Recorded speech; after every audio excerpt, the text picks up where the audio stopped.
They said I was just living under their roof. Funny, no one said that when I was paying the mortgage. That's how it started. Not with shouting, not with drama, just silence. The kind of silence that settles when people stop seeing you as someone who matters. When Marcus, my only son, asked me to move in with him and Kayla back in 2020, it was supposed to be temporary. He'd lost his job, the world was upside down, and I had a pension and life insurance money I hadn't touched since his father passed. He didn't ask for help directly, but I offered. That's what mothers do. I moved into the guest room on the second floor of their brand new home in Austin. 3 bedrooms, open kitchen, a little patio out back. Too modern for my taste, but Marcus loved it. I told myself I could get used to the echo and the gray tone furniture if it meant being close to him again. The first few months were sweet. We had coffee together every morning. I helped with the laundry, cooked Sunday dinners. Kayla worked from home, marketing or something, and mostly stayed in her office. Polite, not warm. But we managed. Then came the mortgage. They were 3 months behind. Kayla hinted it was a rough patch. Marcus didn't say a word. He just looked tired. That's when I quietly stepped in. Every first of the month, I'd log into my bank account and send a cashier's check. $200 like clockwork. I never asked for anything in return. Not my name on the deed, not even a thank you. Because in my mind, I wasn't paying rent. I was investing in my son's peace of mind, in his future, in a home that carried his laughter in its walls. 4 years, 48 payments, not a word. People think when older women move in with their adult children, it's because they can't take care of themselves. They don't see the quiet support, the invisible hands keeping things together. So no, I didn't feel like a guest. I felt like the backbone. And when Marcus died, I thought we'd mourn together. That grief would pull us close. But I didn't know then that grief wouldn't make Kayla softer. It would make her bolder and crueler, and she'd start by erasing me from the house I'd been holding up the whole time. I can still hear the organ playing when she leaned in and whispered, "You'll have a month to get your things together." That's what she said. At my son's funeral, while the casket was still open. I didn't turn. I didn't breathe. I just stared at the flowers on the altar and gripped the edge of the program until the paper creased in my hand. The priest was talking about peace, about letting go, and there she was, Kayla in her designer black dress planning my eviction. After the service, she didn't ride with me. She helped her aunt to the car and left me standing by myself in the parking lot. No one seemed to notice. Or maybe they did and chose to look away. The house felt colder that day. Maybe it was just the grief, or maybe it was the silence that followed me room to room like a warning. Marcus's shoes were gone from the hallway. His jacket, gone. The recliner he used every night, replaced with something sleek and stiff from a showroom.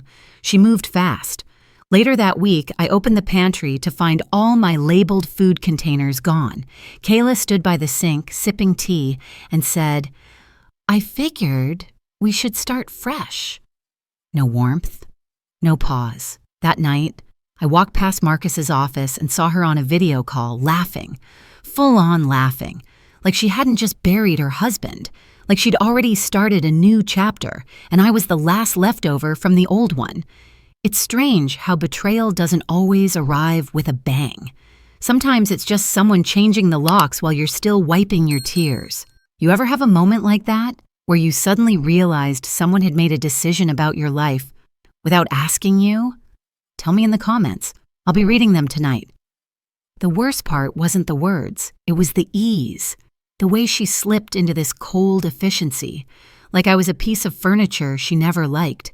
I tried telling myself maybe it was the grief talking. Maybe she didn't mean it. But then I found the printout, folded neatly, left on the kitchen counter like a recipe. A moving quote, my name already filled in, and that's when I knew this wasn't shock. It was strategy. Some kinds of silence don't just fill a room. They press down on your chest until you forget how to breathe. It had been 2 weeks since the funeral. I stopped counting after day 5. Kayla didn't say much, but her actions spoke louder than any words could. Marcus's coffee mug? Gone. His shaving kit under the sink? replaced by scented candles. His favorite blanket? Folded and shoved behind the dryer like it never mattered. One afternoon, I walked into the living room and saw her giving a tour to a realtor. She never looked at me, just pointed at walls and said, "Great natural light. This could be staged beautifully." I stood there invisible, listening to a stranger discuss my home like I was already gone. That night, I opened my bedroom closet. Half my clothes were folded into boxes marked Mom to sort. No one had asked me. No one had told me. The room I'd lived in for nearly 4 years suddenly felt like borrowed space. When I asked Kayla where my things were, she smiled. Not kindly, not cruelly, just efficient. I was just helping. Thought it'd save you time. Then she turned back to her laptop like I hadn't said a word. I started eating dinner alone. In the breakfast nook, with the smallest plate I could find. No one talked to me. No one asked how I was holding up. It was like I was a ghost floating through the halls of a house I helped pay for. But you want to know the part that cut deepest? I sat down to sort through some bills one morning and saw a listing preview for our address, complete with photos, staging suggestions, and an estimated closing window. Her name was on the email. Mine wasn't even copied. It hit me then. This wasn't grief. This was removal. A quiet, calculated erasure of everything Marcus and I had built. And the worst part? I let it happen. I sat there day after day, hoping she'd come around, hoping grief had made her sharp and distant. But she wasn't mourning. She was moving on. Without me. Through me. I went to bed that night and cried into the same pillow Marcus used to nap on. Not just because I missed my son, but because I finally saw the truth. Kayla never saw me as family. I was just an obstacle she didn't think would fight back. I was looking for a sweater, that's all. Just a soft, navy blue cardigan Marcus had given me one Christmas, before Kayla started picking out all the gifts. I opened the storage bench at the foot of the bed, thinking it might have ended up there. Instead, I found a dusty leather binder, thick, heavy, tucked under an old quilt I hadn't touched in years. It wasn't labeled, but when I opened it, I forgot all about the sweater. Inside were folders, legal ones. The first page read, Marcus D. Ellis, Living Trust Agreement, Trustee, Ruth Ellis.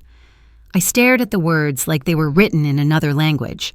Then I turned to the second page, and the third. Everything was there. Signed, notarized, dated just 11 months before he died. He'd listed me, his mother, as sole trustee of the house and outlined that in the event of his passing, I would retain full authority over any decisions regarding the property. I couldn't move for a while. I just sat there, holding that folder like it might vanish if I blinked too hard. He had done this for me. He knew. Marcus must have sensed something. Maybe he saw how Kayla treated me when no one else was looking. Maybe he just wanted to make sure I'd never be forced out. And he never said a word. I took the folder straight to Mr. Bailey, the lawyer who helped Marcus with his first home purchase. He was older now, slower, but his eyes lit up when he saw the trust papers.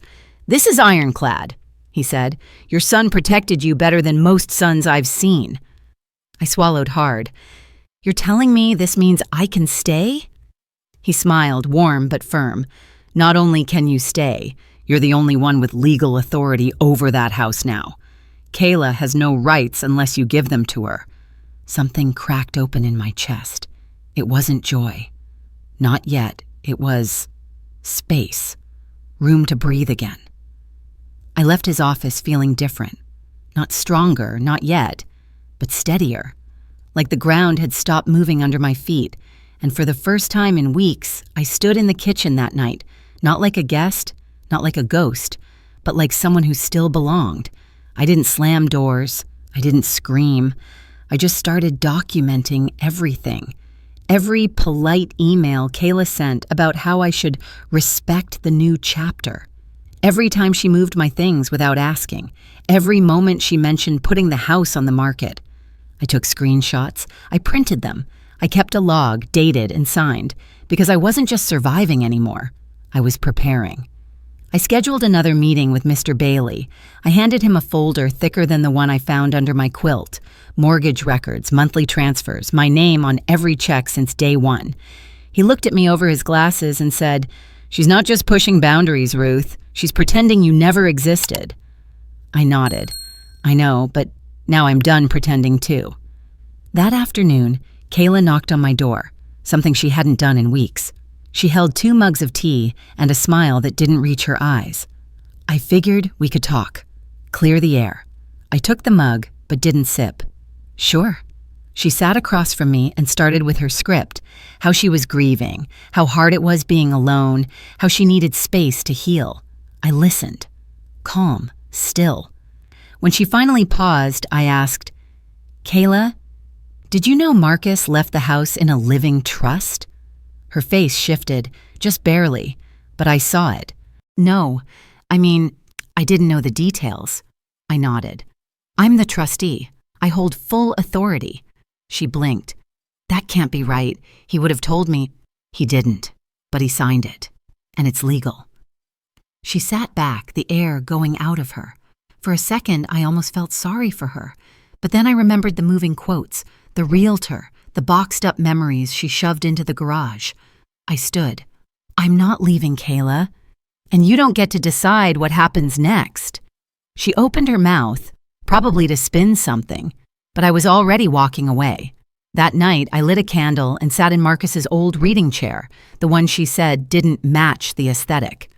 I held the trust papers in my lap, hands steady, heart clear. She thought I wouldn't fight.